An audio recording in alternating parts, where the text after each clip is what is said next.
Willkommen zu unserem Deutschvideo. Heute lernen wir die wichtigsten Konnektoren und Nebensatzstrukturen auf den Niveaus A1, A2 und B11. Wir erklären weil, da, obwohl, deshalb, trotzdem, damit, zu und viele mehr. Einfach, verständlich und mit vielen Beispielen. Mit diesen Wörtern verbindest du Sätze richtig, sprichst flüssiger und verstehst deutsche Texte viel besser. Los geht's. Was erwartet dich? Einfache Regeln, nützliche Tipps, viele Beispielsätze und natürlich Spaß beim Lernen. Konjunktionen Teil 1. Zusammengesetzte Sätze, Konjunktionen verbinden zwei Sätze miteinander. Hauptsätze, Konjunktion. Nebensätze, Konjunktion.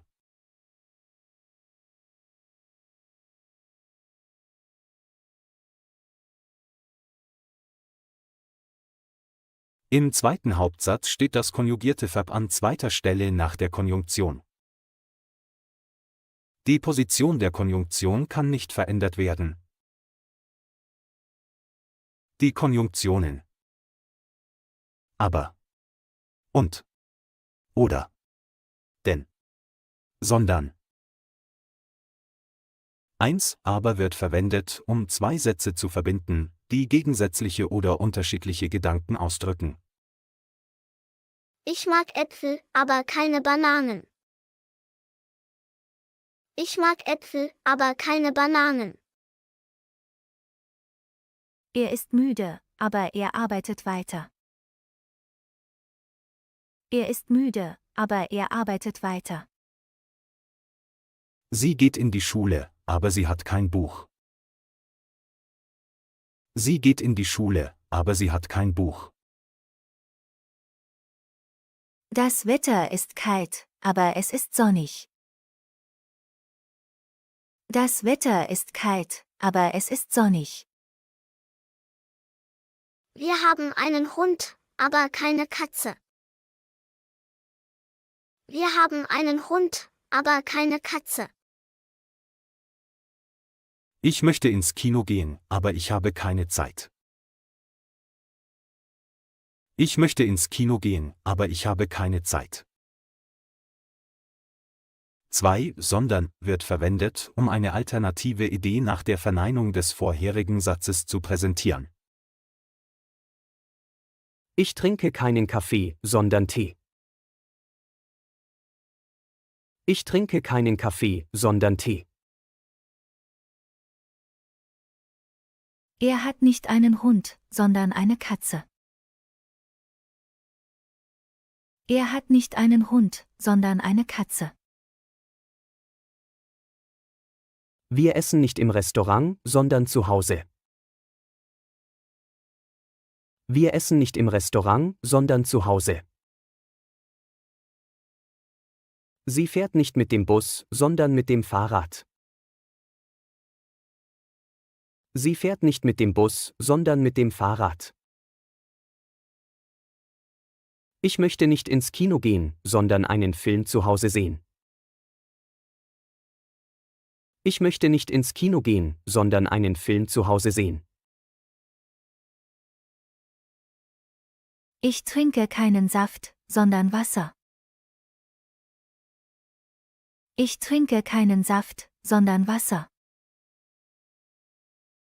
3 denn wird verwendet, um einen Grund oder eine Erklärung für den vorherigen Satz zu geben. Ich gehe ins Bett, denn ich bin müde. Ich gehe ins Bett, denn ich bin müde. Ich muss gehen, denn es ist spät. Ich muss gehen, denn es ist spät. Er ist hungrig, denn er hat nicht gegessen. Er ist hungrig, denn er hat nicht gegessen. Wir bleiben zu Hause, denn es regnet. Wir bleiben zu Hause, denn es regnet. Sie kauft einen Apfel, denn sie mag Äpfel. Sie kauft einen Apfel, denn sie mag Äpfel. Ich lerne Deutsch, denn ich möchte in Deutschland leben. Ich lerne Deutsch, denn ich möchte in Deutschland leben. 4 oder wird verwendet, um 2 oder mehr Optionen anzubieten. Möchtest du Tee oder Kaffee? Möchtest du Tee oder Kaffee? Gehst du nach Hause oder bleibst du hier? Gehst du nach Hause oder bleibst du hier? Ich kann das machen oder du kannst es tun. Ich kann das machen oder du kannst es tun. Willst du einen Apfel oder eine Orange? Willst du einen Apfel oder eine Orange? Ist das dein Stift oder ist das meiner? Ist das dein Stift oder ist das meiner? 5 und wird verwendet, um 2 Sätze zu verbinden, die verbundene oder fortlaufende Gedanken ausdrücken. Ich esse Brot und Käse. Ich esse Brot und Käse. Er liest ein Buch und trinkt Wasser. Er liest ein Buch und trinkt Wasser. Wir gehen spazieren und kaufen Obst. Wir gehen spazieren und kaufen Obst. Sie mag tanzen und singen. Sie mag tanzen und singen. Der Hund ist groß und braun. Der Hund ist groß und braun. Ich kaufe Brot und Milch. Ich kaufe Brot und Milch. Lasst uns zusammen üben. Verbindet die Sätze mit der passenden Konjunktion. Ich möchte ins Kino gehen. Ich habe keine Zeit. 2. Wir können entweder einen Film sehen. Ein Buch lesen. 3. Sie ist krank. Sie geht zur Arbeit. 3. Ich mache meine Hausaufgaben. Spiele Videospiele. 4. Sie isst keine Pizza. Pasta. 5. Ich gehe ins Café. Es regnet draußen.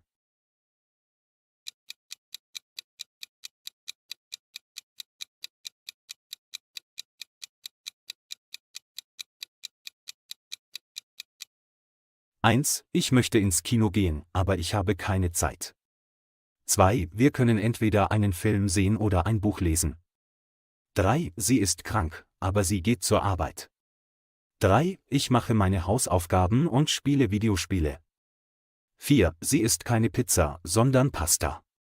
5. Ich gehe ins Café, denn es regnet draußen. Konjunktion, das. Jetzt hören wir dieses Gespräch zwischen den Gästen und dem Kellner. Bemerken Sie die Konjunktion das. Gut, dass du reserviert hast. Es ist ziemlich voll hier. Ja, ja. Was nimmst du? Ich denke, dass ich den Fisch nehme. Ich hasse Fisch. Ich hoffe, dass Sie Schnitzel haben. Ich nehme auch Kartoffelsalat. Der Salat schmeckt hier sehr gut. Jetzt lernen wir die Konjunktion, das. Hier sind ein paar Beispiele. Gut, dass du reserviert hast. Ich denke, dass ich den Fisch nehme. Ich hoffe, dass Sie Schnitzel haben. Das bildet Nebensätze. Im Nebensatz steht das konjugierte Verb immer am Ende. In der deutschen Sprache wird die Konjunktion das verwendet, um Nebensätze einzuleiten. Der Nebensatz gibt zusätzliche Informationen über den Hauptsatz. Das Verb im Nebensatz steht am Ende. Mit das äußert man zum Beispiel seine Meinung. Ich glaube, dass mir der Job Spaß macht. Ich glaube, dass mir der Job Spaß macht.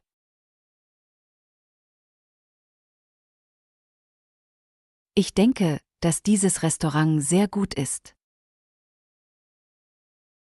Ich denke, dass dieses Restaurant sehr gut ist.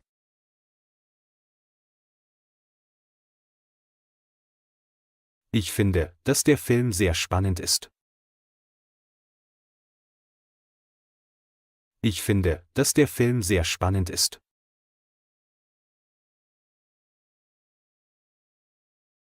Ich hoffe, dass ich den Test bestehe. Ich hoffe, dass ich den Test bestehe.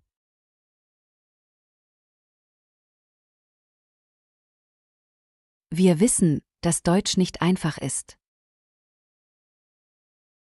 Wir wissen, dass Deutsch nicht einfach ist.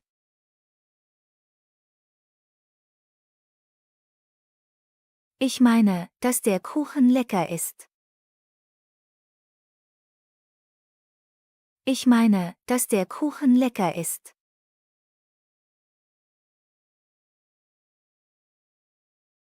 Ich bin sicher, dass wir pünktlich ankommen. Ich bin sicher, dass wir pünktlich ankommen.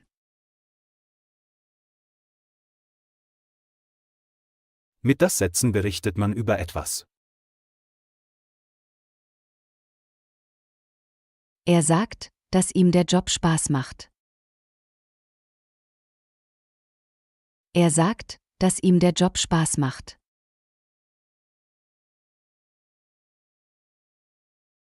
Er hat gesagt, dass er morgen nicht zur Arbeit kommt.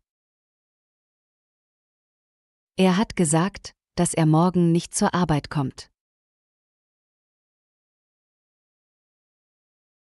Er schreibt, dass er morgen kommen kann. Er schreibt, dass er morgen kommen kann.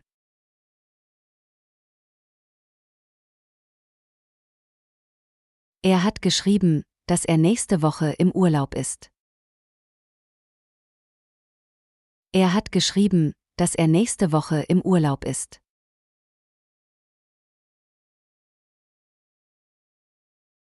Sie hat mir gesagt, dass sie das Geschenk mag. Sie hat mir gesagt, dass sie das Geschenk mag.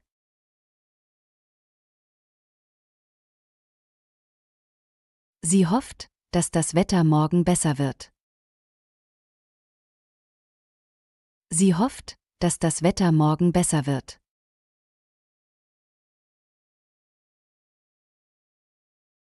Er sagt, dass er heute krank ist.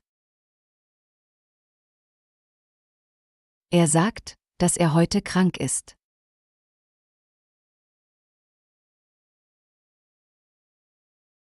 Sie hat gesagt, dass sie das Buch gelesen hat. Sie hat gesagt, dass sie das Buch gelesen hat.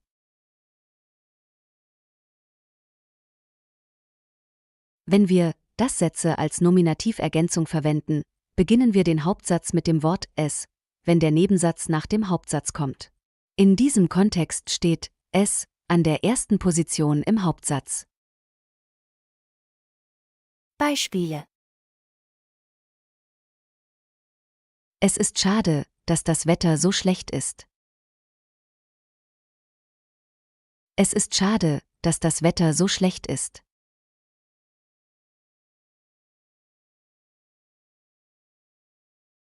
Es freut mich, dass du die Prüfung bestanden hast. Es freut mich, dass du die Prüfung bestanden hast.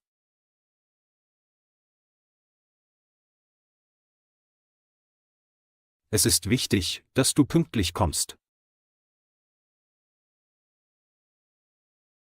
Es ist wichtig, dass du pünktlich kommst.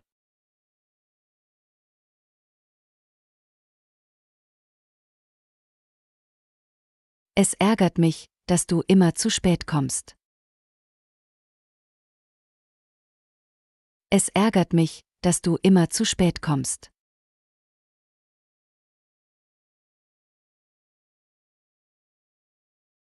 Es tut mir leid, dass du deinen Job verloren hast. Es tut mir leid, dass du deinen Job verloren hast.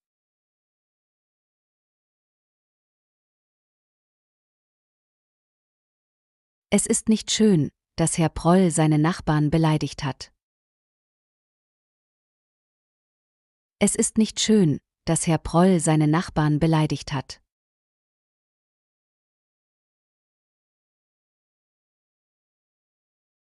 Es stimmt nicht, dass er sie geschlagen hat. Es stimmt nicht, dass er sie geschlagen hat.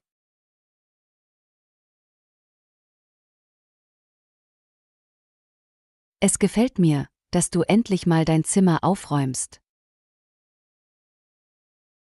Es gefällt mir, dass du endlich mal dein Zimmer aufräumst.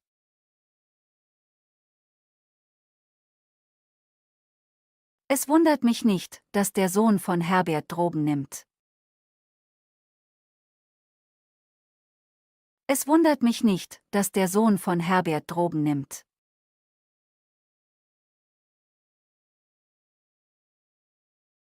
Bist du dir sicher, dass er kommt? Bist du dir sicher, dass er kommt?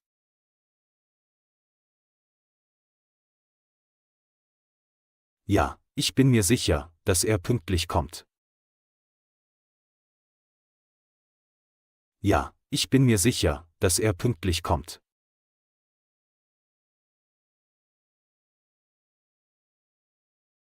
Ich finde, dass die Musik super ist. Ich finde, dass die Musik super ist.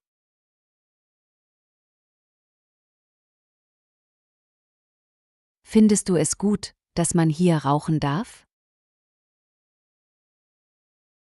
Findest du es gut, dass man hier rauchen darf?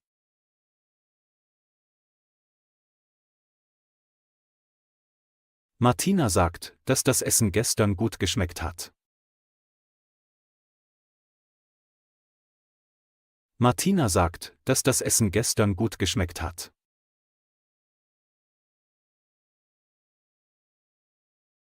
Lasst uns zusammen üben.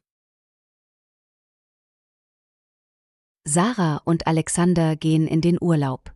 Sie bereiten sich für die Reise vor. Ergänzen Sie die folgenden Sätze.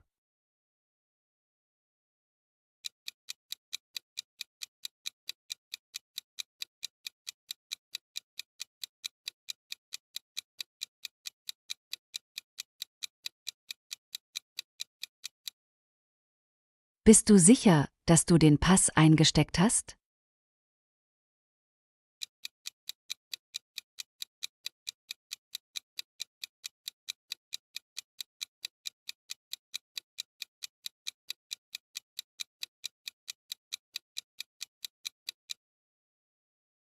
Ich glaube, dass das Licht im Keller noch an ist.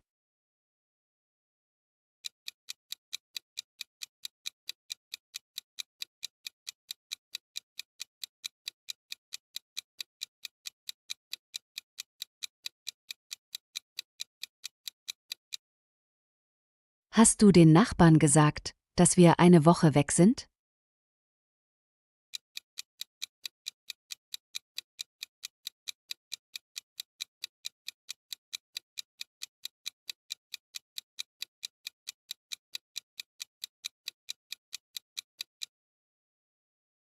Bist du sicher, dass alle Fenster zu sind?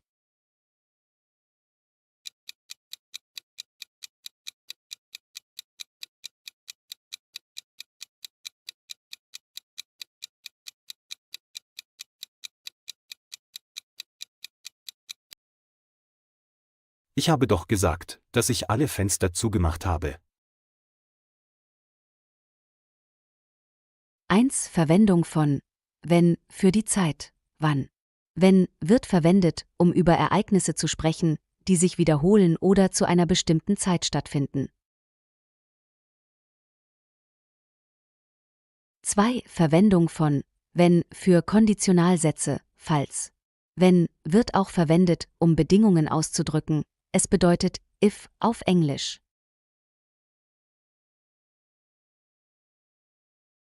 1. Konditionalsätze geben eine Bedingung an.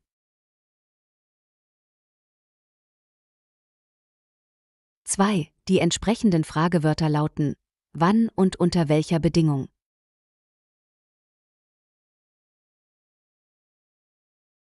3. Ein Bedingungssatz gleich Konditionalsatz ist ein Nebensatz. 4. Es gibt im Nebensatz eine Bedingung und im Hauptsatz eine Folge. Sätze mit wenn geben eine Bedingung an. Sie antworten auf die Frage wann oder unter welcher Bedingung. Satzstruktur. Komme und wenn und Subjekt und Ergänzung und Verb. Oder wenn und Subjekt und Ergänzung und Verb und Komme und Verb. Sie können vor oder nach dem Hauptsatz stehen. Hier sind ein paar Beispiele. Wenn er Urlaub hat, schläft er lange. Wenn er Urlaub hat, schläft er lange. Vor dem Hauptsatz. Er schläft lange, wenn er Urlaub hat. Er schläft lange, wenn er Urlaub hat. Nach dem Hauptsatz. Sätze mit wenn sind Nebensätze. Das konjugierte Verb steht an letzter Stelle. Wenn ich etwas nicht verstehe, frage ich meine Lehrerin. Wenn ich etwas nicht verstehe, frage ich meine Lehrerin.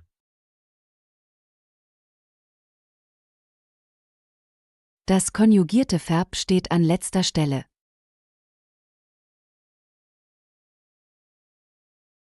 Er ärgert sich, wenn er länger arbeiten muss. Er ärgert sich, wenn er länger arbeiten muss. Das konjugierte Verb steht an letzter Stelle.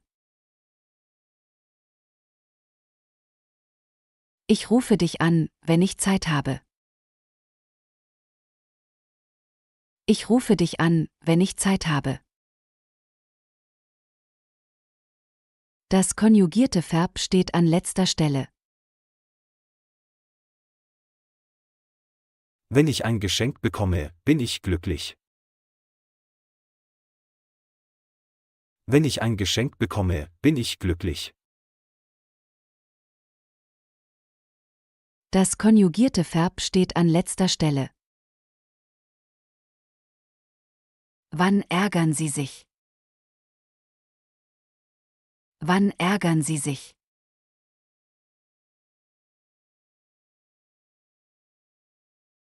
Ich ärgere mich, wenn ich meine Brille vergesse. Ich ärgere mich, wenn ich meine Brille vergesse.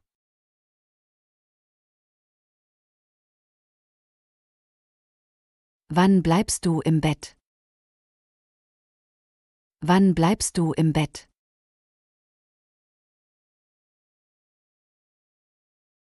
Ich bleibe im Bett, wenn ich krank bin. Ich bleibe im Bett, wenn ich krank bin.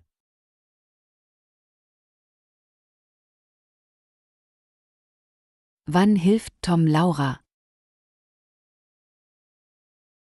Wann hilft Tom Laura?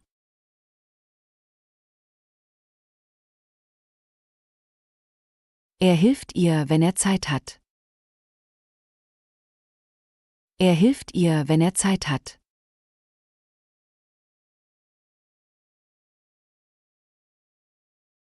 Was machst du, wenn du traurig bist? Was machst du, wenn du traurig bist?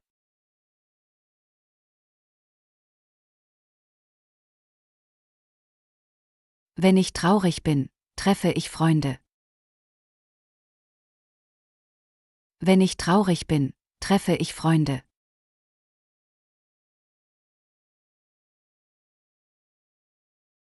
Wenn du Zeit hast, können wir uns treffen.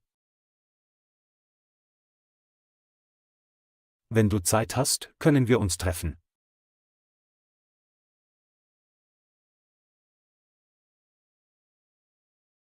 Wenn du lernst, wirst du die Prüfung bestehen. Wenn du lernst, wirst du die Prüfung bestehen.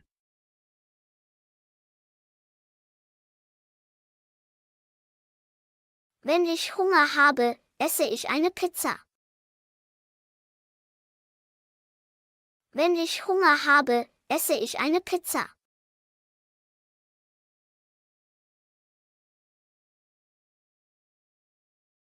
Wenn ich nichts zu essen habe, gehe ich einkaufen.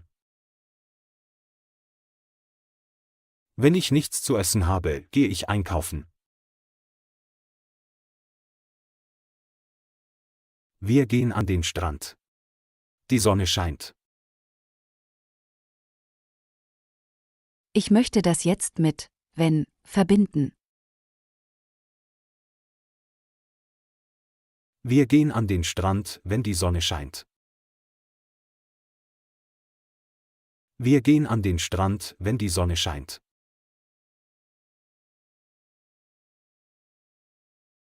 Wenn die Sonne scheint, gehen wir an den Strand. Wenn die Sonne scheint, gehen wir an den Strand. Ich kann dir helfen. Du sagst mir, was das Problem ist.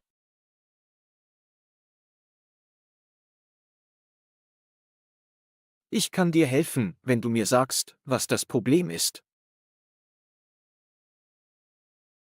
Wenn du mir sagst, was das Problem ist, kann ich dir helfen.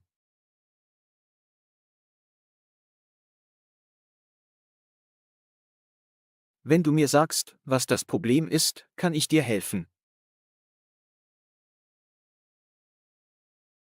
Wenn du mir sagst, was das Problem ist, kann ich dir helfen. In diesem Video möchte ich die Temporalsätze mit wenn und als vorstellen. Temporalsätze bedeuten, dass man Sätze bildet, die über die Zeit berichten, und wenn und als werden uns dabei helfen. Viel Spaß! Im Deutschen sind wenn und als Konnektoren, die verwendet werden, um Nebensätze einzuleiten.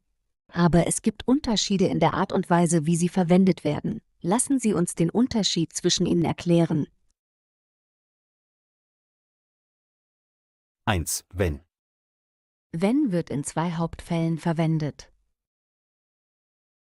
Für wiederholte Ereignisse in der Vergangenheit.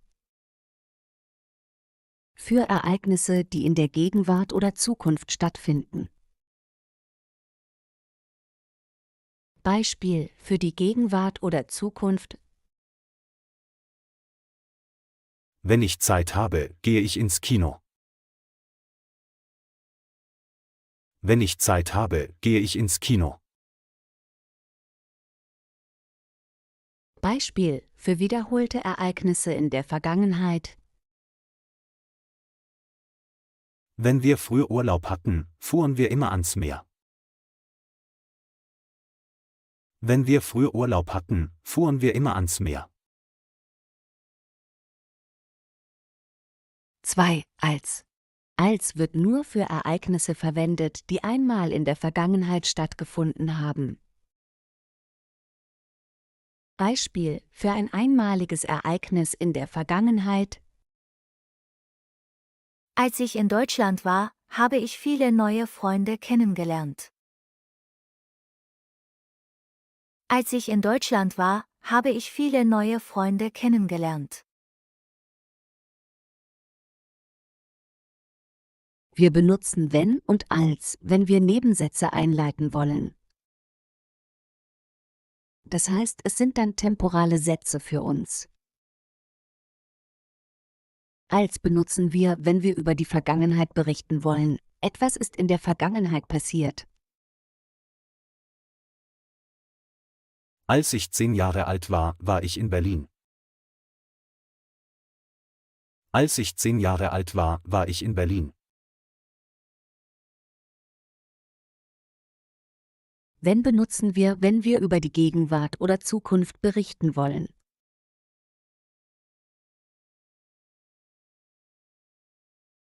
Wenn ich Hunger habe, koche ich Suppe.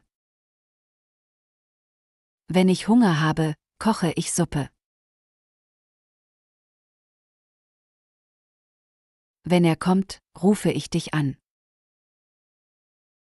Wenn er kommt, rufe ich dich an.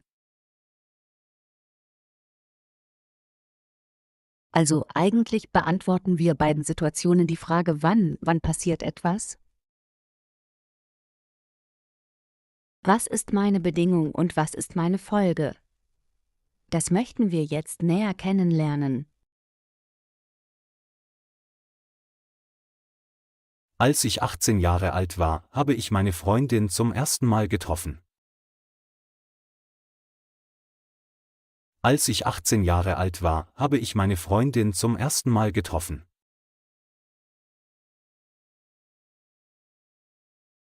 Als ich gestern einen Unfall hatte, war ich schwer verletzt. Als ich gestern einen Unfall hatte, war ich schwer verletzt.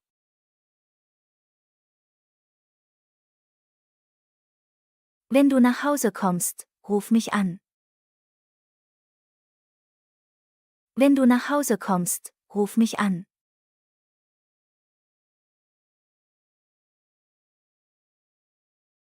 Immer wenn ich mit der U-Bahn fahre, finde ich nie einen Sitzplatz.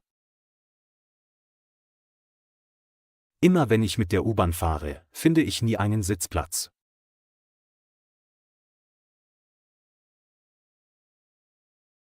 Als ich ein Kind war, habe ich gern Sandburgen gebaut. Als ich ein Kind war, habe ich gern Sandburgen gebaut.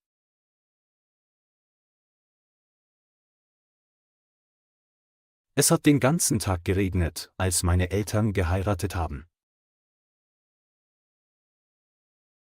Es hat den ganzen Tag geregnet, als meine Eltern geheiratet haben.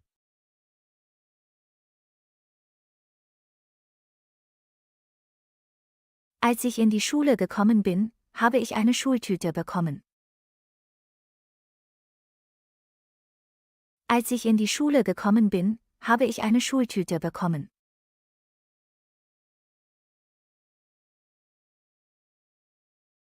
Als ich mit dem Studium fertig war, habe ich mit Deutschlernen angefangen. Als ich mit dem Studium fertig war, habe ich mit Deutschlernen angefangen.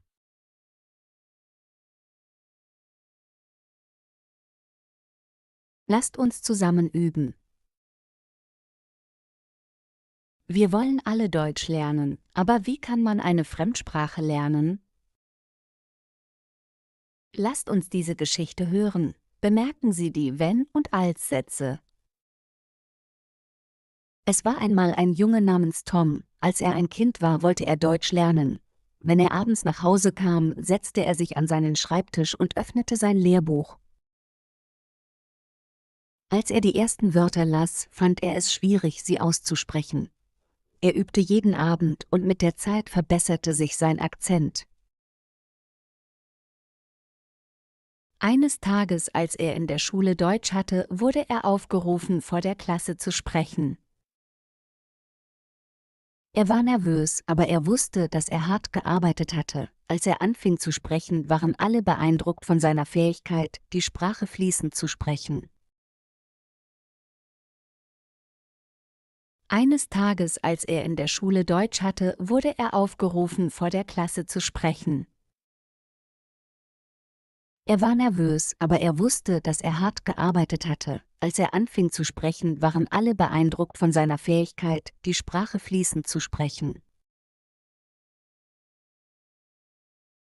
Als er 20 Jahre alt war, ging er nach Deutschland auf eine Sprachreise.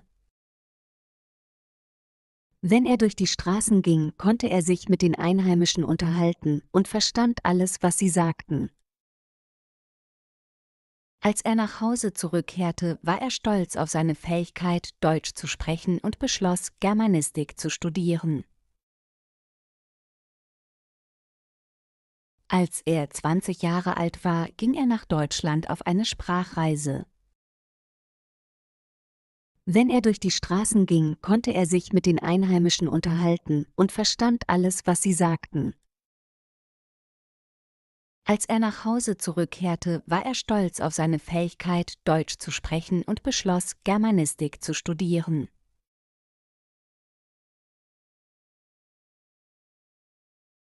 Heute lernen wir indirekte Fragen.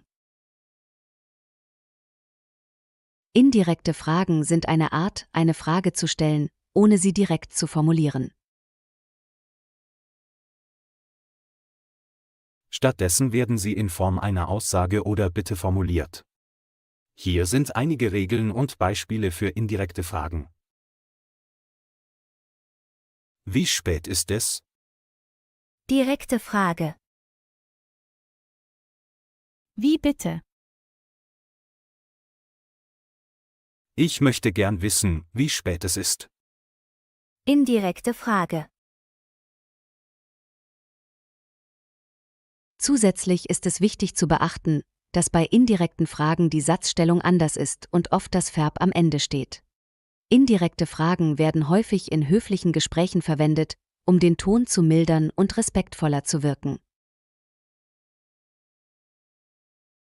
Wir kennen schon W-Fragen und Ja- oder Nein-Fragen. W-Fragen beginnen oft mit einem W-Wort wie zum Beispiel wie, woher, was, wann und so weiter. Ja- oder Nein-Fragen beginnen immer mit einem Verb und die Antwort ist meist Ja oder Nein. Heißt du? Kommst du aus? Ist das? Fängt der Kurs am Donnerstag an? Verb. Indirekte Fragen sind Fragen, die nicht direkt gestellt werden. 1. Verwendung von ob. Wenn du Fragen stellst, die mit Ja oder Nein beantwortet werden können, verwendest du ob. Beispiel: direkte Frage. Kommst du heute? Indirekte Frage. Ich weiß nicht, ob du heute kommst. Ich weiß nicht, ob du heute kommst. 2. Verwendung von Fragewörtern. Wenn du Fragewörter wie wer, was, wo, wann und wie verwendest, bildest du indirekte Fragen. Beispiel: direkte Frage. Wo ist der Bahnhof? Indirekte Frage. Ich möchte wissen, wo der Bahnhof ist. Ich möchte wissen, wo der Bahnhof ist. 3. Satzstellung. In indirekten Fragen steht das Verb am Ende der Frage. Beispiel: Ich frage mich, wie er heißt. Ich frage mich, wie er heißt. 4. Kein Fragezeichen. am Ende einer indirekten Frage steht kein Fragezeichen. Beispiel: Ich möchte wissen, wann der Film beginnt. Ich möchte wissen, wann der Film beginnt. 5. Höflichkeit. Indirekte Fragen werden oft in formellen oder höflichen Kontexten verwendet. Beispiel: Kannst du mir sagen, was du morgen machst? Kannst du mir sagen, was du morgen machst?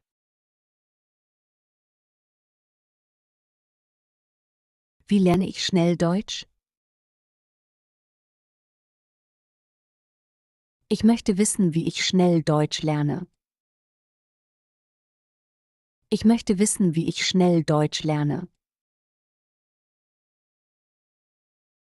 Indirekte Fragen sind Nebensätze, das konjugierte Verb steht am Satzende.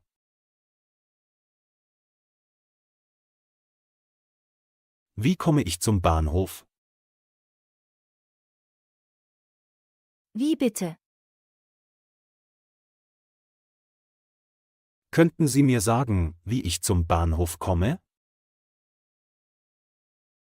Könnten Sie mir sagen, wie ich zum Bahnhof komme? Wann beginnt der Deutschkurs? Darf ich fragen, wann der Deutschkurs beginnt? Darf ich fragen, wann der Deutschkurs beginnt? Kannst du gut malen? Ich frage mich, ob du gut malen kannst. Ich frage mich, ob du gut malen kannst. Wohnst du gern in der Stadt? Ich möchte wissen, ob du gern in der Stadt wohnst. Ich möchte wissen, ob du gern in der Stadt wohnst.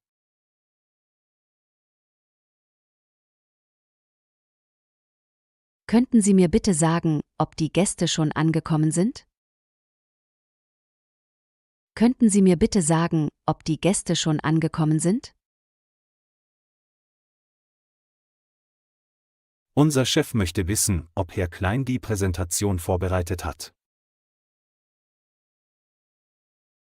Unser Chef möchte wissen, ob Herr Klein die Präsentation vorbereitet hat.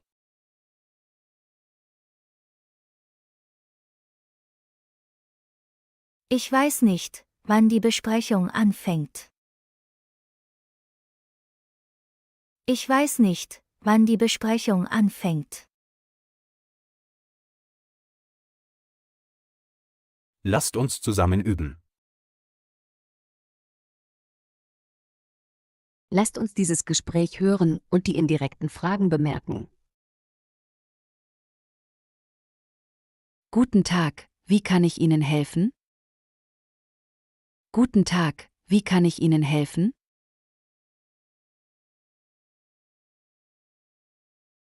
Guten Tag, ich suche ein Zimmer für eine Nacht. Guten Tag, ich suche ein Zimmer für eine Nacht.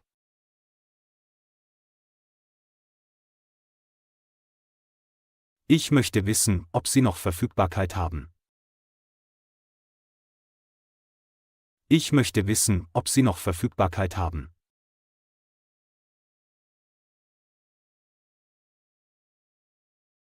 Ja, gerne. Darf ich fragen, für wie viele Personen Sie das Zimmer benötigen? Ja, gerne.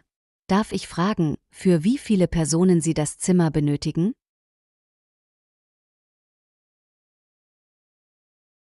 Für mich allein. Für mich allein. Wissen Sie? Ich würde gern wissen. Ich habe vergessen. Ich bin mir nicht sicher. Ich habe keine Ahnung. Hast du eine Idee? Können Sie mir sagen? Kannst du mich darüber informieren?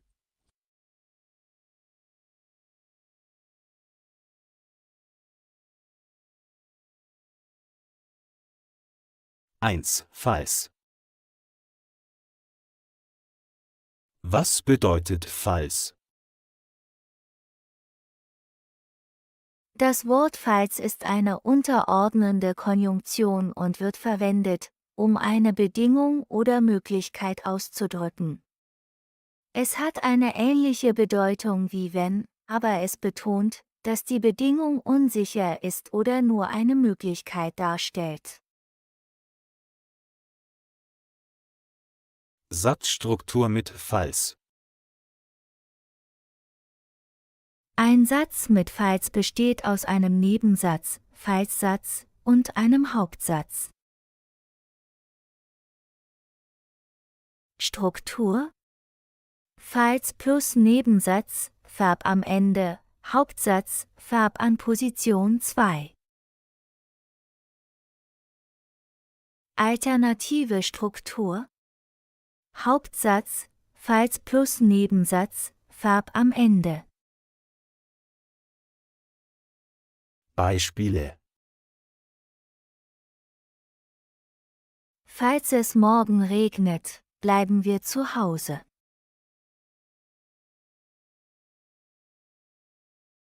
Falls es morgen regnet, bleiben wir zu Hause.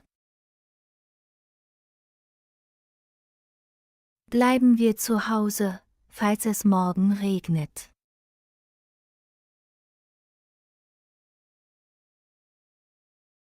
Bleiben wir zu Hause, falls es morgen regnet. Bedingung mit Unsicherheit. Falls er anruft, sag ihm, dass ich beschäftigt bin.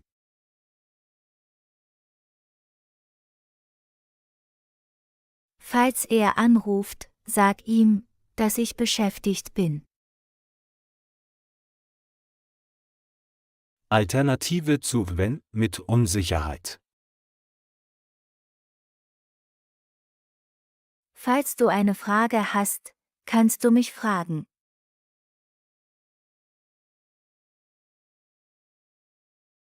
Falls du eine Frage hast, kannst du mich fragen. Bedingung für eine Entscheidung.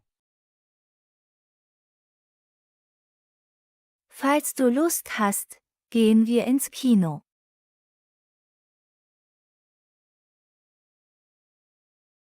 Falls du Lust hast, gehen wir ins Kino. Bedingung mit negativen Konsequenzen. Falls du zu spät kommst, beginnt das Meeting ohne dich.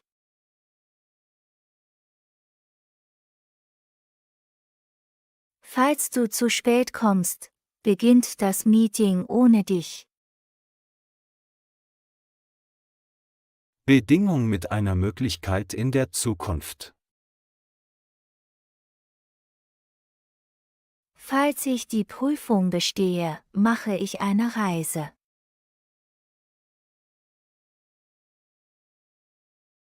Falls ich die Prüfung bestehe, mache ich eine Reise. Fazit: Wann benutzt man falls? Wenn eine Bedingung unsicher ist. Wenn man über eine Möglichkeit spricht. Wenn man eine Entscheidung von einer unsicheren Bedingung abhängig macht.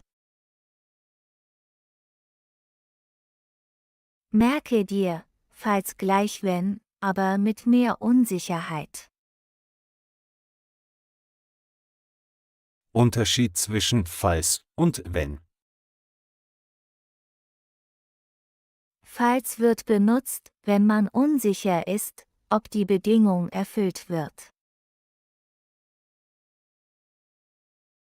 Wenn wird benutzt, wenn die Bedingung wahrscheinlich oder regelmäßig passiert.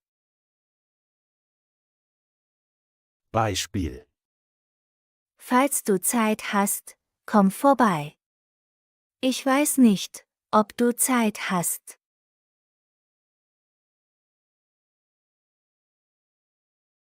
Falls du Zeit hast, komm vorbei. Ich weiß nicht, ob du Zeit hast. Wenn du Zeit hast, komm vorbei. Ich gehe davon aus, dass du Zeit haben wirst.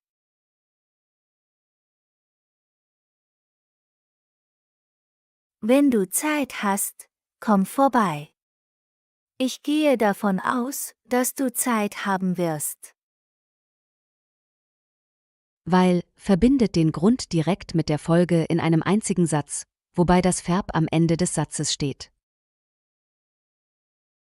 Sie hat Rückenschmerzen.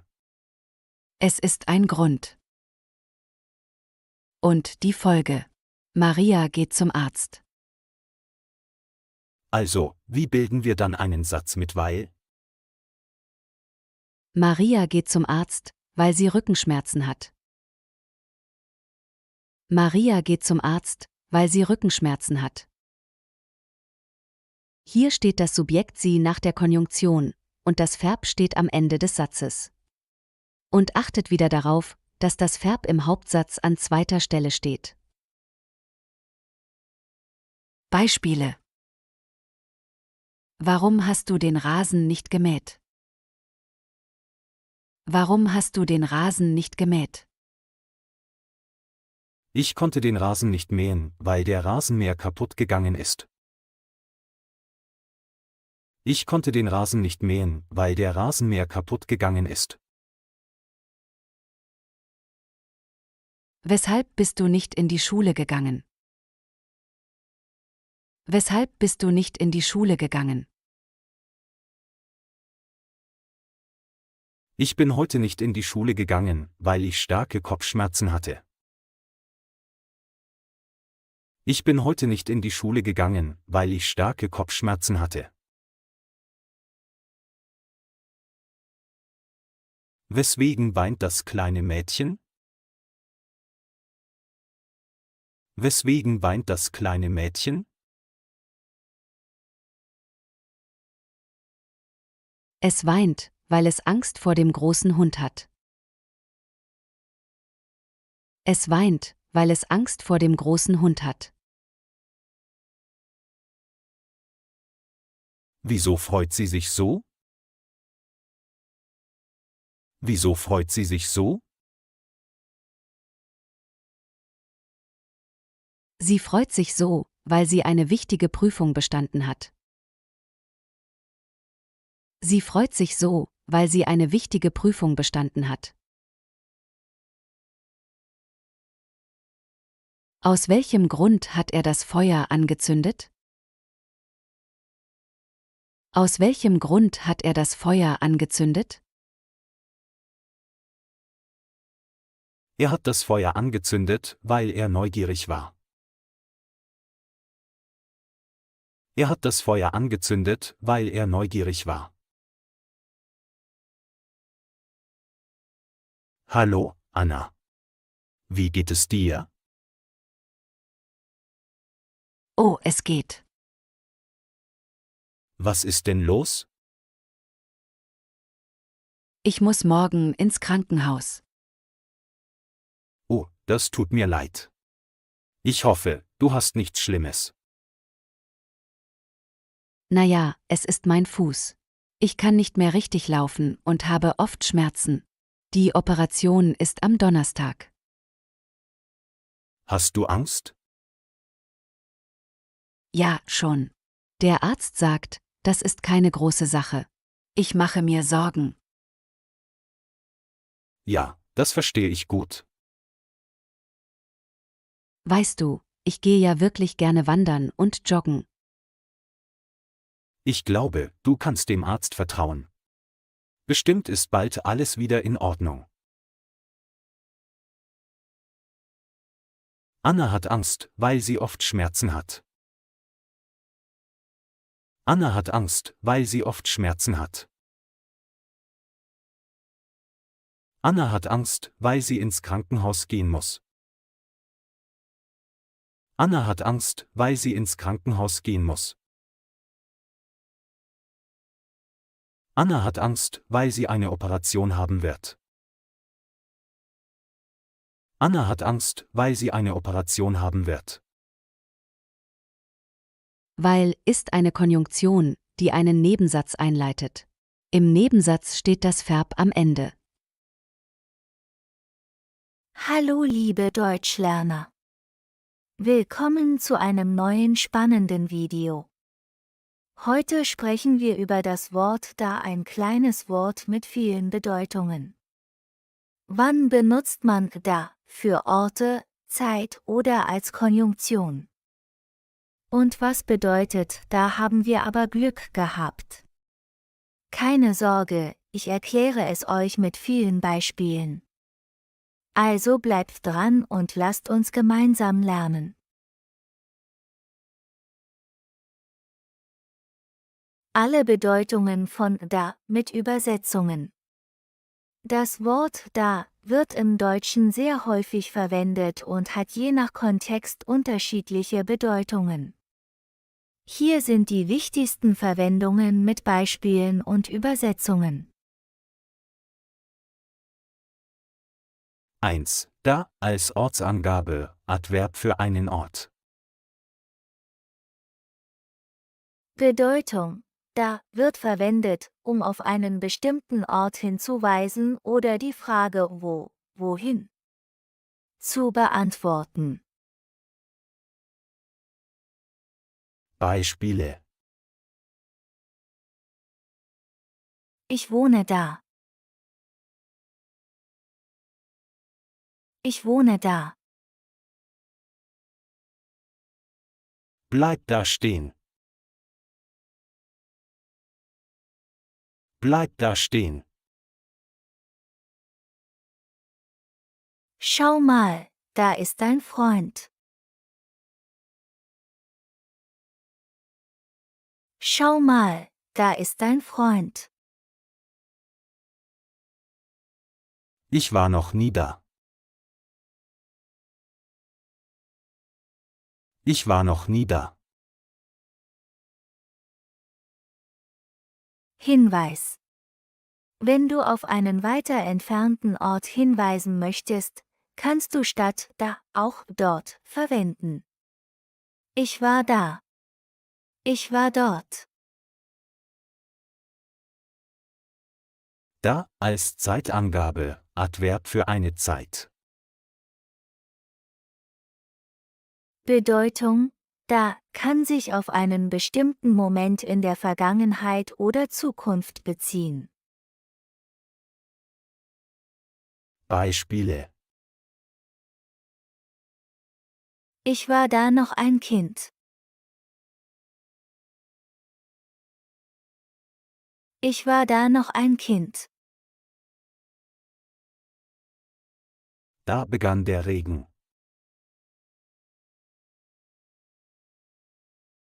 Da begann der Regen. Ich habe dich da zum ersten Mal gesehen.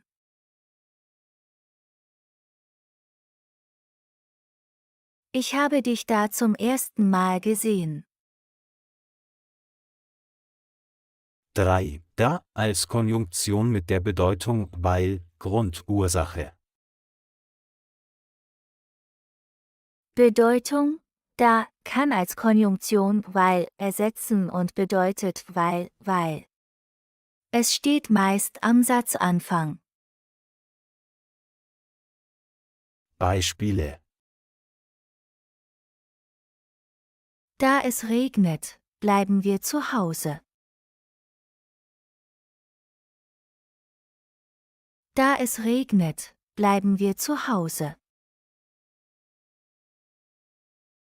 Da ich müde bin, gehe ich schlafen.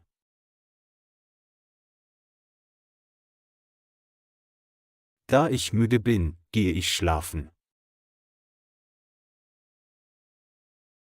Da er krank war, konnte er nicht kommen.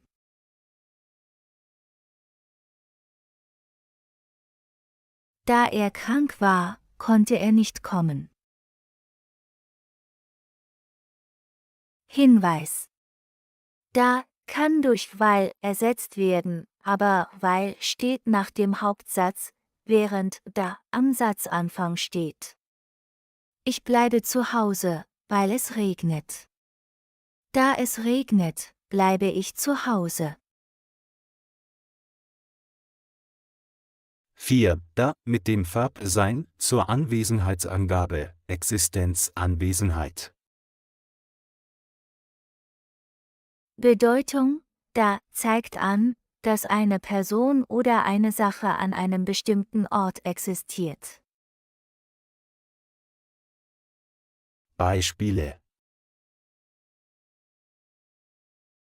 Ist dein Bruder da?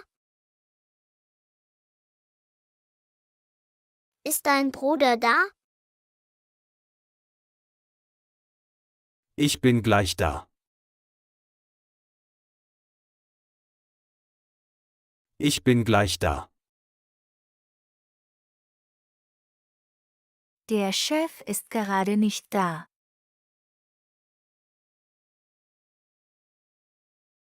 Der Chef ist gerade nicht da.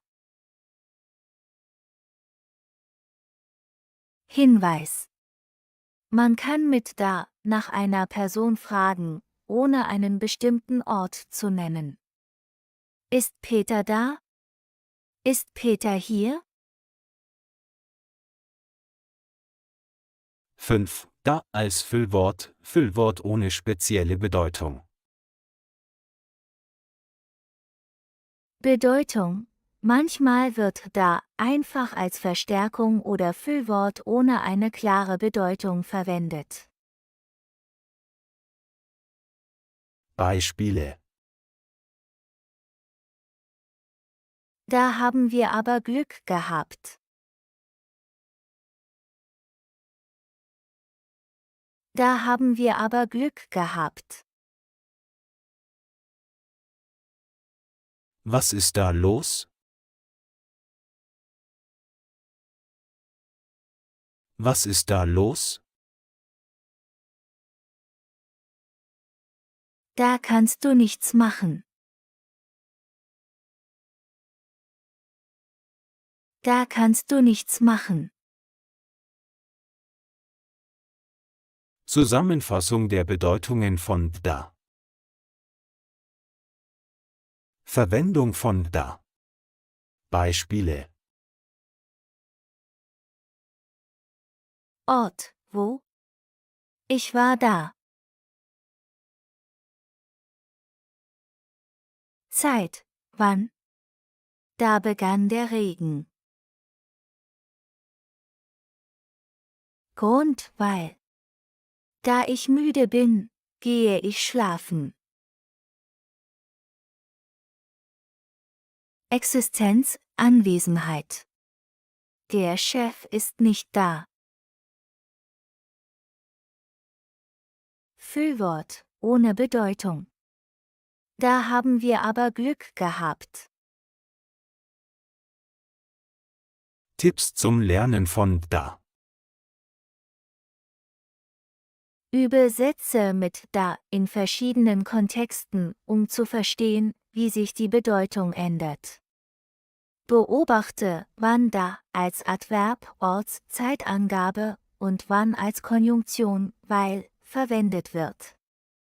Versuche, da durch weil oder dort zu ersetzen, um den Unterschied im Sinn zu erkennen. Obwohl und trotzdem.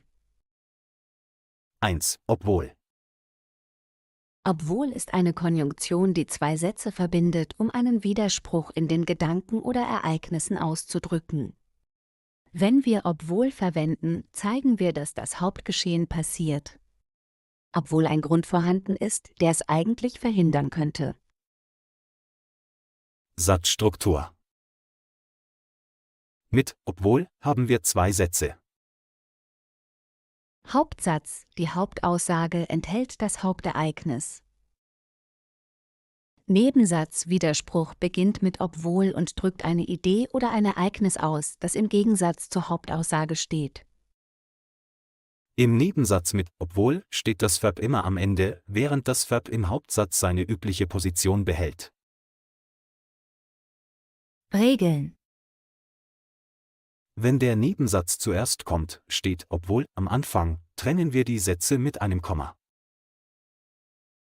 Beispiel: Obwohl es kalt ist, geht sie schwimmen. Obwohl es kalt ist, geht sie schwimmen. Wenn der Hauptsatz zuerst kommt, wird ein Komma vor dem Nebensatz gesetzt. Beispiel: Sie geht schwimmen, obwohl es kalt ist. Sie geht schwimmen, obwohl es kalt ist. Obwohl er viel zu tun hat, hilft er mir. Obwohl er viel zu tun hat, hilft er mir. Sie lacht, obwohl sie traurig ist. Sie lacht, obwohl sie traurig ist. Obwohl das Auto alt ist, fährt es gut. Obwohl das Auto alt ist, fährt es gut. Zusätzliche Hinweise. Obwohl wird oft verwendet, um eine Herausforderung oder Widerstand gegen eine bestimmte Situation auszudrücken und zeigt oft den Wunsch, etwas trotz Schwierigkeiten fortzusetzen. Die Satzstruktur mit obwohl ist flexibel, jedoch muss das Verb immer am Ende des Nebensatzes stehen. 2 trotzdem. Trotzdem ist ein Adverb, das ebenfalls einen Widerspruch ausdrückt, jedoch die Sätze nicht direkt verbindet wie obwohl. Trotzdem gilt als indirektes Verbindungsmittel, das auf einen Widerspruch zum vorherigen Satz hinweist, ohne die Verposition im folgenden Satz zu ändern. Satzstruktur. Bei der Verwendung von trotzdem werden die beiden Sätze entweder durch ein einfaches Komma oder einen Punkt getrennt. Der Satz mit trotzdem wird oft als separater Satz geschrieben und beginnt in der Regel mit trotzdem, wobei das Verb direkt darauf folgt. Regeln. Der erste Satz ist unabhängig und trotzdem steht im zweiten Satz am Anfang. Beispiel: Es regnet. Trotzdem geht er spazieren. Es regnet. Trotzdem geht er spazieren. Sie hat kein Geld. Trotzdem kauft sie das Buch. Sie hat kein Geld. Trotzdem kauft sie das Buch. Das Essen ist scharf. Trotzdem isst er alles. Das Essen ist scharf. Trotzdem isst er alles. Er ist krank. Trotzdem geht er zur Arbeit. Er ist krank. Trotzdem geht er zur Arbeit. Zusätzliche Hinweise. Die Verwendung von trotzdem zeigt die Haltung des Sprechers gegenüber dem vorherigen Ereignis. Zum Beispiel, wenn es regnet und dennoch jemand spazieren geht, zeigt dies vielleicht seine Entschlossenheit, diese Aktivität trotz der Umstände auszuüben.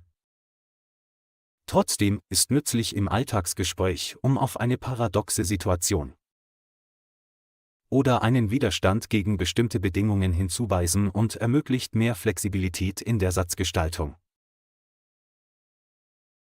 Zusammenfassung. Obwohl wird als Konjunktion verwendet, um zwei Sätze zu verbinden und einen Widerspruch auszudrücken, wobei das Verb am Ende des Nebensatzes steht. Häufig wird obwohl am Anfang oder in der Mitte des Satzes verwendet, um einen logischen Gegensatz zwischen zwei Ideen darzustellen. Beispiel: Obwohl es regnet, geht er spazieren. Trotzdem wird als Adverb verwendet und steht am Anfang des zweiten Satzes, wobei das Verb seine normale Position nach trotzdem behält. Das macht es flexibler und einfacher in getrennten Sätzen zu verwenden. Beispiel: Es regnet. Trotzdem geht er spazieren. Beispiele. Obwohl er Angst hat, springt er ins Wasser. Obwohl er Angst hat, springt er ins Wasser. Er hat Angst. Trotzdem springt er ins Wasser. Er hat Angst. Trotzdem springt er ins Wasser. Obwohl das Auto alt ist, fährt es gut. Obwohl das Auto alt ist, fährt es gut. Das Auto ist alt. Trotzdem fährt es gut. Das Auto ist alt. Trotzdem fährt es gut. Obwohl sie viel zu tun hat, hilft sie mir. Obwohl sie viel zu tun hat, hilft sie mir. Sie hat viel zu tun. Trotzdem hilft sie mir. Sie hat viel zu tun. Trotzdem hilft sie mir. Obwohl er müde ist, arbeitet er weiter. Obwohl er müde ist, arbeitet er weiter. Er ist müde. Trotzdem arbeitet er weiter. Er ist müde. Trotzdem arbeitet er weiter. Obwohl sie krank ist, geht sie zur Schule. Obwohl sie krank ist, geht sie zur Schule. Sie ist krank. Trotzdem geht sie zur Schule. Sie ist krank. Trotzdem geht sie zur Schule. Obwohl es spät ist, bleibt er noch wach. Obwohl es spät ist, bleibt er noch wach. Es ist spät. Trotzdem bleibt er noch wach. Es ist spät. Trotzdem bleibt er noch wach. Obwohl sie nicht viel Geld hat, kauft sie das teure Kleid. Obwohl sie nicht viel Geld hat, kauft sie das teure Kleid. Sie hat nicht viel Geld. Trotzdem kauft sie das teure Kleid. Sie hat nicht viel Geld. Trotzdem kauft sie das teure Kleid. Hallo und herzlich willkommen zu einem neuen Video. Heute beschäftigen wir uns mit einem sehr wichtigen Thema in der deutschen Sprache, Konnektoren, genauer gesagt mit den Verbindungswörtern. Deshalb, deswegen, darum, daher und so das. Diese kleinen Wörter helfen dir, deine Sätze besser zu strukturieren und dich klarer auszudrücken. Am Ende dieses Videos wirst du den Unterschied zwischen ihnen kennen und wissen, wann du welches Wort benutzen solltest. Zuerst, deshalb, deswegen, darum, daher alle bedeuten, deshalb, aus diesem Grund, als Folge von etwas. Sie sind alle Adverbien und stehen im zweiten Satz und beeinflussen die Wortstellung im Satz. Satzstruktur, Hauptsatz, plus Konnektor, plus Verb, plus Subjekt plus. Jetzt lernen wir deshalb. Deshalb wird verwendet, um eine Folge in einem separaten Satz auszudrücken, der dem Satz mit dem Grund folgt, wobei das Verb direkt nach deshalb kommt. Ich arbeite heute nicht, deshalb habe ich Zeit. Hier formuliere ich mit deshalb meine Folge, also ich habe Zeit ist die Folge. Ich achte darauf, dass mein Verb auf Position 2 ist und das Subjekt auf Position 3. Ich arbeite heute nicht ist mein Grund. Das Gleiche gilt auch bei Modalverben. Ich kann nicht kochen, deshalb müssen wir Pizza bestellen. Hier formuliere ich mit deshalb die Folge. Und auf Position 2 steht mein Modalverb. Dann kommt mein Subjekt. Und am Ende des Satzes steht mein Verb. Beispiele. Er ist sehr krank, deshalb geht er heute nicht zur Arbeit. Er ist sehr krank, deshalb geht er heute nicht zur Arbeit. Ich lerne Deutsch, deshalb gehe ich in die Sprachschule. Ich lerne Deutsch, deshalb gehe ich in die Sprachschule. Wir haben morgen eine Prüfung, deshalb müssen wir uns sehr gut vorbereiten. Wir haben morgen eine Prüfung, deshalb müssen wir uns sehr gut vorbereiten. Ich will nach Deutschland fahren, deshalb muss ich Deutsch lernen. Ich will nach Deutschland fahren, deshalb muss ich Deutsch lernen.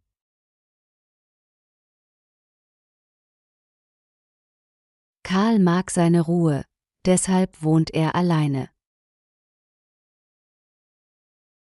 Karl mag seine Ruhe, deshalb wohnt er alleine. Mein Auto ist kaputt, deshalb musste ich mit dem Bus fahren. Mein Auto ist kaputt, deshalb musste ich mit dem Bus fahren. Wer sieht was im Fernsehen? Bilden Sie Sätze und verbinden Sie die Sätze mit deshalb. Georg, Krimis mögen. Er, keine Krimiserie, verpassen.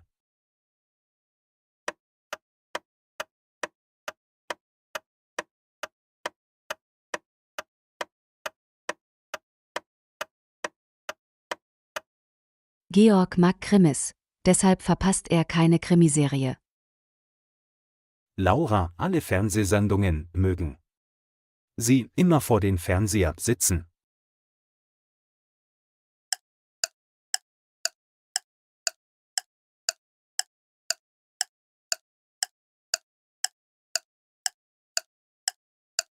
Laura mag alle Fernsehsendungen, deshalb sitzt sie immer vor dem Fernseher. 2 deswegen. Bedeutung fast wie deshalb, etwas formeller. Es regnet, deswegen nehme ich einen Regenschirm. Es regnet, deswegen nehme ich einen Regenschirm. Er war müde, deswegen ist er früh ins Bett gegangen. Er war müde, deswegen ist er früh ins Bett gegangen. 3 darum. Bedeutung oft im gesprochenen Deutsch. Ich habe nichts gegessen, darum habe ich Hunger. Ich habe nichts gegessen, darum habe ich Hunger. Ich habe viel gelernt, darum habe ich die Prüfung bestanden.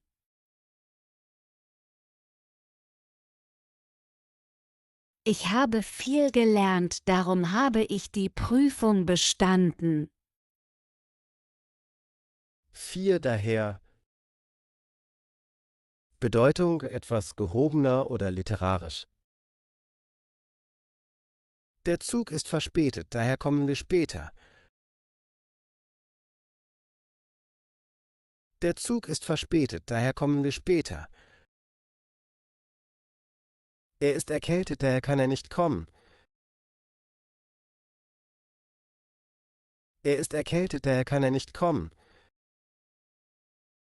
5, sodass.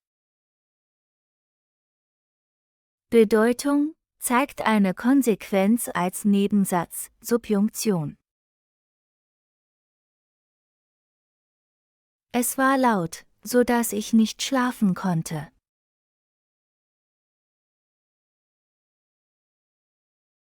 Es war laut, sodass ich nicht schlafen konnte. Es hat stark geregnet, sodass wir zu Hause geblieben sind.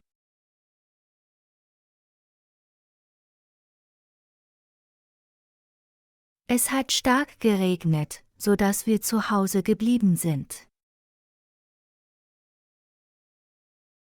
Zusätzliche Beispiele. Er hat viel trainiert, deshalb hat er den Marathon gewonnen.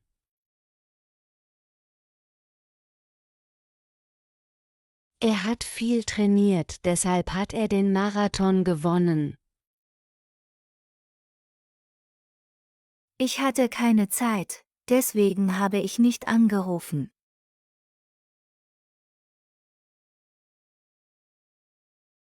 Ich hatte keine Zeit, deswegen habe ich nicht angerufen. Wir hatten kein Geld, darum sind wir zu Hause geblieben. Wir hatten kein Geld, darum sind wir zu Hause geblieben. Es war zu spät, daher haben wir ein Taxi genommen.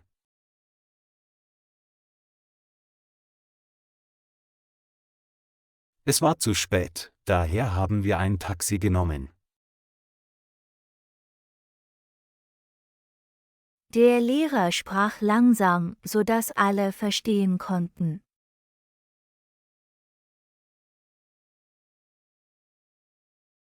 Der Lehrer sprach langsam, sodass alle verstehen konnten. Wichtige Hinweise. Deshalb, deswegen, darum, daher diese Adverbien drücken eine Folge, Ergebnis, aus und stehen meistens nach dem Komma am Anfang des zweiten Satzes. So das verbindet zwei Sätze und leitet einen Folgesatz ein, der in der Mitte des Satzes steht. Diese Konnektoren drücken Grund oder Folge aus und werden sowohl in der formellen als auch in der alltäglichen Sprache sehr häufig verwendet. Tipp: Versuche, eigene Sätze mit diesen Konnektoren zu schreiben, um sie gut zu üben. Herzlich willkommen zu einem neuen Deutschvideo. Heute lernst du, wie man Ziele und Absichten mit damit und zu ausdrückt. Diese Strukturen sind sehr wichtig im Alltag, beim Schreiben und auch in Prüfungen wie Goethe A2 oder B1. Bleib dran, wir erklären alles einfach, mit vielen Beispielen, Erklärungen und Tipps. Was drücken damit und zu aus? Was ist das Ziel? Beide Konnektoren zeigen ein Ziel oder einen Zweck, Intention, Absicht. Damit und zu sind typische Finalsätze. Teil 1. Damit bei zwei verschiedenen Subjekten. Damit verwendet man, wenn im Hauptsatz und im Nebensatz zwei verschiedene Personen oder Subjekte vorkommen. Die Struktur Hauptsatz plus damit plus Nebensatz, Verb am Ende. Beispiele: Ich erkläre es dir, damit du es verstehst. Ich erkläre es dir, damit du es verstehst.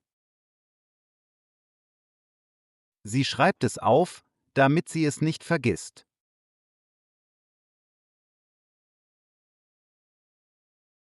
Sie schreibt es auf, damit sie es nicht vergisst.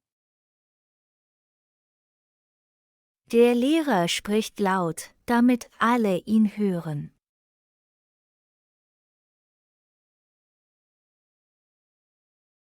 Der Lehrer spricht laut, damit alle ihn hören. Ich lerne viel, damit ich die Prüfung bestehe.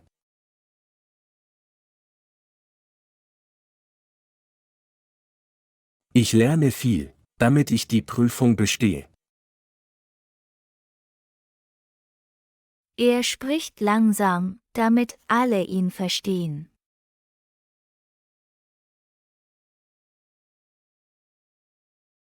Er spricht langsam, damit alle ihn verstehen. Wir kaufen ein Geschenk, damit sie sich freut.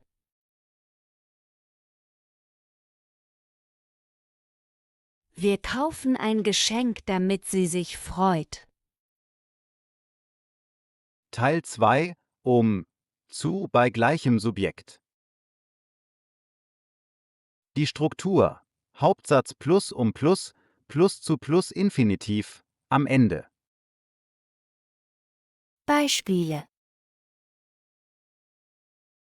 Ich lerne Deutsch, um in Deutschland zu arbeiten.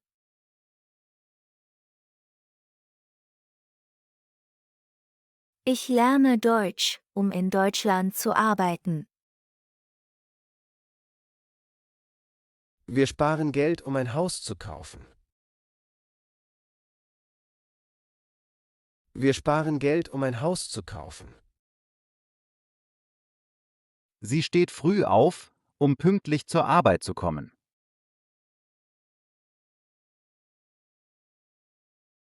Sie steht früh auf, um pünktlich zur Arbeit zu kommen. Ich lerne viel, um die Prüfung zu bestehen.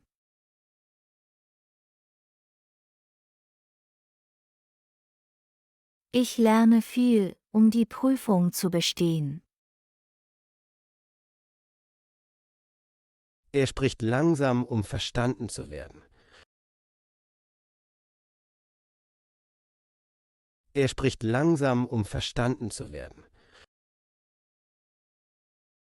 Wir kaufen ein Geschenk, um ihr eine Freude zu machen.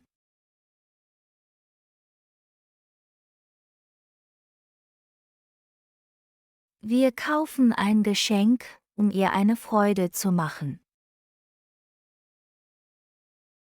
Teil 3. Unterschied zwischen damit und zu. Punkt damit zu Subjekt verschiedene Subjekte, gleiches Subjekt, Verbform konjugiertes, Verb am Ende zu, plus Infinitiv Beispiel.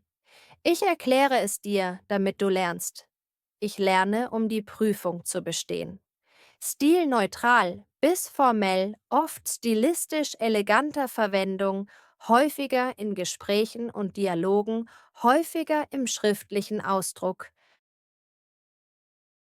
Teil 4. Weitere Varianten und Besonderheiten. 1. Verneinung. Man kann beide Sätze auch mit einer Negation verwenden.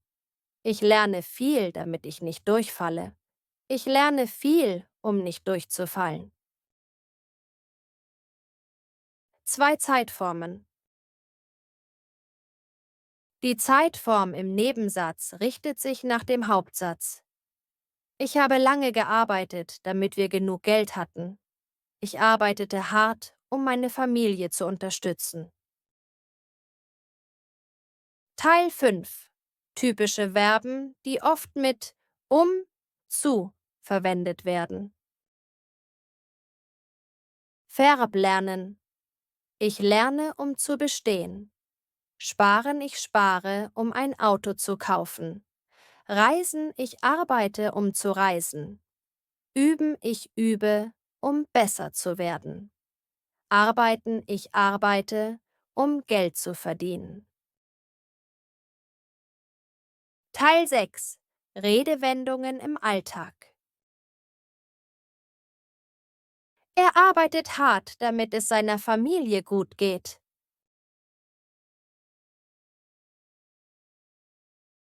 Er arbeitet hart, damit es seiner Familie gut geht. Ich trainiere jeden Tag, um gesund zu bleiben.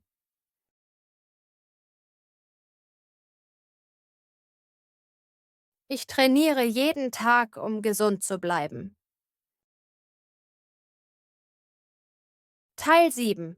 Übungen. Schreibe Sätze mit damit, wenn 2 Personen vorkommen, zu, wenn nur eine Person vorkommt. Beispiel: Ich koche, damit mein Bruder isst. Ich koche, damit mein Bruder isst. Ich koche, um zu essen. Ich koche, um zu essen. Teil 8. Zusammenfassung. Punkt damit zu unterschiedliche Subjekte, gleiches Subjekt, Satzstruktur. Nebensatz mit konjugiertem Verb. Infinitiv mit zu. Frage. Warum? Warum? Beispiel. Ich rufe dich an, damit du Bescheid weißt. Ich rufe an, um Bescheid zu wissen. Hallo und herzlich willkommen zu unserem Deutschkurs. Heute lernen wir die Relativsätze, ein wichtiger Teil der deutschen Grammatik. Was sind Relativsätze? Wie benutzt man sie richtig? Welche Relativpronomen gibt es? In diesem Video erkläre ich euch alles Schritt für Schritt mit vielen Beispielen.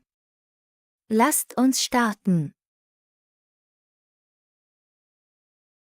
1. Was ist ein Relativsatz? Ein Relativsatz ist ein Nebensatz, der zusätzliche Informationen über ein Nomen im Hauptsatz gibt. Er wird mit einem Relativpronomen, zum Beispiel der, die, das, eingeleitet.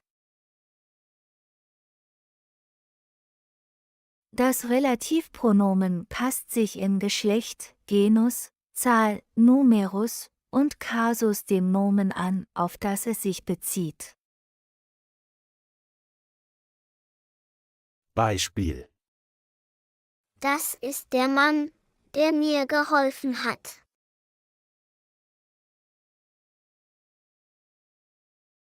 Das ist der Mann, der mir geholfen hat. Ich habe eine Freundin, die sehr nett ist.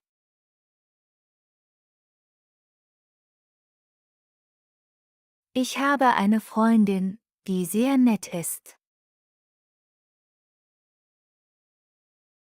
2. Relativpronomen im Nominativ, Wer-Fall. Das Relativpronomen übernimmt die Rolle des Subjekts im Relativsatz. Die Endungen entsprechen den bestimmten Artikeln im Nominativ.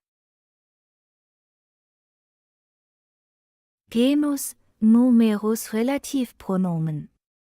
Maskulin, männlich, der. Feminin, weiblich, die. Neutrum, sächlich, das. Plural, die. Beispiele. Der Mann, der hier wohnt, ist mein Lehrer.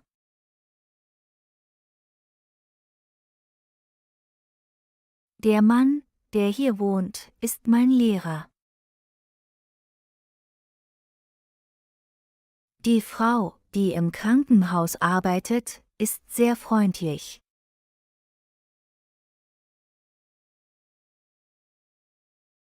Die Frau, die im Krankenhaus arbeitet, ist sehr freundlich. Das Auto, das vor dem Haus steht, gehört meinem Bruder.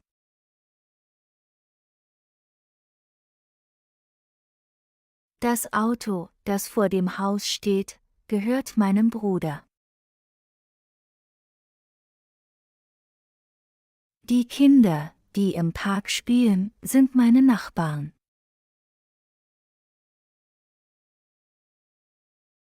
Die Kinder, die im Park spielen, sind meine Nachbarn. 3. Relativpronomen im Akkusativ, Wen-Fall. Das Relativpronomen übernimmt die Rolle des Objekts im Relativsatz. Die Endungen entsprechen den bestimmten Artikeln im Akkusativ. Genus, Numerus Relativpronomen. Maskulin, männlich, den. Feminin, weiblich, die. Neutrum, sächlich, das. Plural, die. Beispiele. Der Mann, den ich gestern gesehen habe, ist mein Chef. Super gemacht! Jetzt kennst du viele Der Mann, wichtige den ich Konnektoren gestern und gesehen Nebensätze im habe, Deutschen. ist mein Egal, Chef. ob du gerade bei A1 anfängst oder schon auf dem Weg zu B11 bist, Die Frau, diese die ich Strukturen machen getroffen deine habe, Sprache ist meine stärker und Tante. natürlicher. Vergiss nicht, Übung macht den Meister. Schreib uns doch einen Satz in den Die Frau, Kommentaren die mit, ich getroffen weil, habe, ist obwohl meine oder Tante. damit. Wir freuen uns auf deine Beispiele. Abonniere den Kanal, Das um Buch, keine Lektion das zu du verpassen, liest, ist und sehr teile das Video mit interessant. anderen Deutschlernern. Das Buch, das du liest, ist sehr interessant.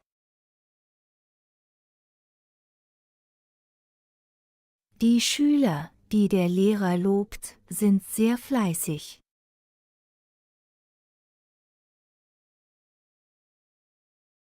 Die Schüler, die der Lehrer lobt, sind sehr fleißig. 4. Relativpronomen im Dativ, Wem-Fall. Das Relativpronomen steht im Dativ, wenn das Verb oder eine Präposition es erfordert. Die Endungen entsprechen den bestimmten Artikeln im Dativ. Genus, Numerus Relativpronomen. Maskulin, männlich, dem. Feminin, weiblich, der. Neutrum, sächlich, dem.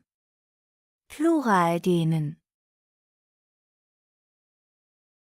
Beispiele: Der Mann, dem ich geholfen habe, war sehr dankbar.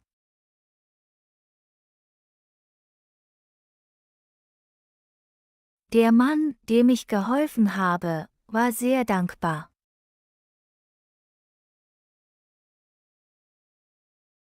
Die Frau, der ich eine Blume geschenkt habe, hat sich gefreut.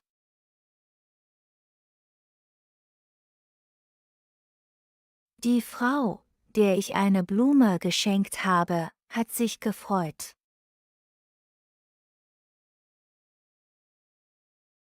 Das Haus, in dem wir wohnen, ist sehr alt.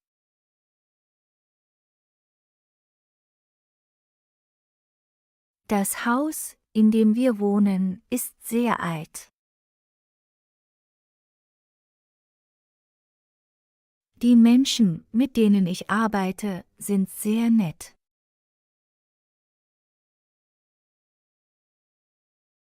Die Menschen, mit denen ich arbeite, sind sehr nett. 5. Relativpronomen im Genitiv, wessen Fall. Im Genitiv gibt es nur zwei Formen. Dessen für Maskulinum und Neutrum. Deren für Femininum und Plural. Genus, Numerus Relativpronomen. Maskulin, männlich, dessen. Feminin, weiblich, deren. Neutrum, sächlich, dessen. Plural, deren.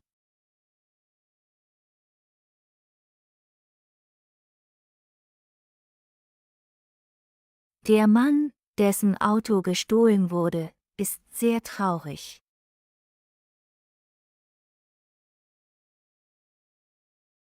Der Mann, dessen Auto gestohlen wurde, ist sehr traurig. Die Frau, deren Tochter sehr klug ist meine Lehrerin.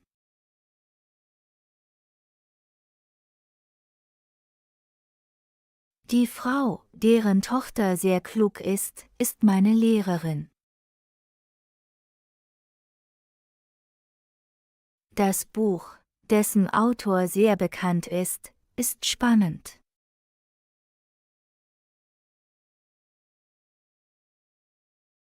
Das Buch, dessen Autor sehr bekannt ist spannend.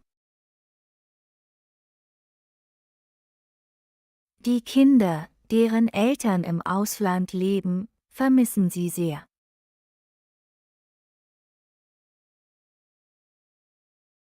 Die Kinder, deren Eltern im Ausland leben, vermissen sie sehr. Zusammenfassung: Nominativ, der, die, das, die. Akkusativ, den, die, das, die. Dativ, dem, der, dem, denen. Genitiv, dessen, deren, dessen, deren. Super gemacht! Jetzt kennst du viele wichtige Konnektoren und Nebensätze im Deutschen. Egal, ob du gerade bei A1 anfängst oder schon auf dem Weg zu B11 bist, diese Strukturen machen deine Sprache stärker und natürlicher. Vergiss nicht, Übung macht den Meister. Schreib uns doch einen Satz in den Kommentaren mit, weil, obwohl oder damit. Wir freuen uns auf deine Beispiele. Abonniere den Kanal, um keine Lektion zu verpassen, und teile das Video mit anderen Deutschlernern.